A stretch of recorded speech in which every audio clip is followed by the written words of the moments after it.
आप एग्ज़ाम देने से पहले क्या करोगे? मैं आपको कुछ आइडियल सिचुएशंस बोलता हूँ जो आपको एग्ज़ाम देने से पहले रहनी चाहिए। पहली चीज़ जो रहेगी वो ये है कि खाना आपको लाइट खाना है।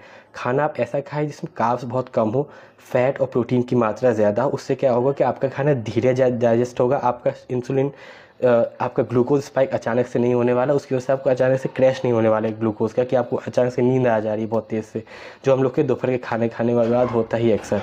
नेक्स्ट हमको हमारे स्लीप को ओकेश रखना है। ऐसा भी नहीं कि हम 8 घंटे की पूरी नींद लेके जाए। एक नॉर्मल इंसान जितनी नींद लेता है एक दिन में उतनी आपको नींद रखनी है। एक नॉर्मल डेज़ की तरह ही हमको अपने मॉक टेस्ट का पेपर के दिन भी रहना है।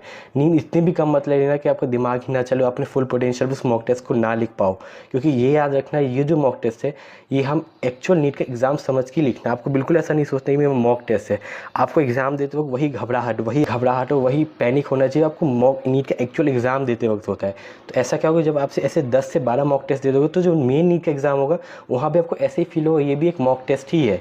तो आप वहाँ पे अचानक से आपका जो दिमाग है, आपके जो इमोशंस है आपके नॉर्मल माइंड पे हावी नहीं होने वाले हैं। तो इससे क्या आपके अंदर जो पैनिक रहेगा, जो घबराहट रहेगी, जिसकी वजह से आपका दिमाग काम करना बंद कर जाता है मेन एग्ज़ाम में, वो नहीं होगा। आप घबराए हुए रहेंगे पर आपका दिमाग उस टाइम काम कर रहा होगा और उस वक्त आप क्वेश्चन अटेम्प्ट कर रहे हो। जैसे मेरे साथ क्या हो, केमिस्ट्री में मेरे पास 30 मिनट थे, मुझे 45 क्वेश्चन करने थे, पर मैं तब भी घबराया नहीं।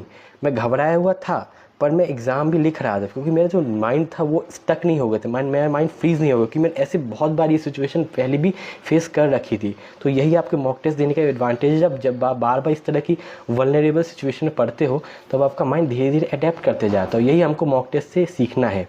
नेक्स्ट हम लोग को ये सीखना है कि हमको टाइमर लगा के ही मॉक टेस्ट देना है। 2 से 5 के स्लॉट में देना है, जिससे आपका बायोलॉजिकल सर्कैडियन रिदम उससे अडेप्ट हो जाए। आपका पीक फोकस आपका 2 to 5 में ही रहे। ऐसा नहीं कि आप 2 से 5 में सो रहे हो, मॉक टेस्ट रात में लगा रहे हो। अभी आखिरी के टाइम में आपको मॉक टेस्ट 2 से 5 ही लगाना है। और जो अभी 11th में है, 12th में, वो शायद अपना टाइमिंग थोड़ा आगे पीछे कर सकते हैं, लेकिन मैं श्योर हूँ अगर आप ऑफलाइन पेपर दे रहे हैं तब भी आपके एग्ज़ाम सेंटर वाले या तो 10 से 1 पेपर लेते होंगे या तो 2 से 5 ही जनरली वो लोग पेपर लेते होंगे।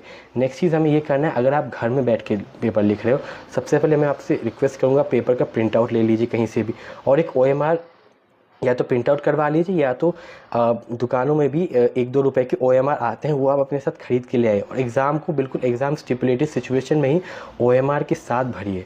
आपको क्या करना है, जो भी मॉक टेस्ट दे रहे हो उसको एक्चुअल नीट कंडीशंस में देना है। दूसरा मेरे जैसा करिए कि आप उस एग्ज़ाम को गर्मी में बैठ के दीजिए, फ़ैन को ऑफ़ करके दीजिए। जब भी मई का महीना हो तब भी आप फ़ैन को ऑफ़ करके एग्ज़ाम दीजिए, क्योंकि ऐसा हो सकता है कि एक्चुअल एग्ज़ाम सेंटर में भी आपके पास फ़ैन ना हो, आपको बहुत वल्नरेबल सिचुएशन पे एग्ज़ाम लिखने मिल सकता है। जैसे कि आपकी चेयर हिल रही हो या तो आपका टेबल हिल रहा हो या फिर आपका पेन अच्छे से काम नहीं कर रहा हो, तो आपको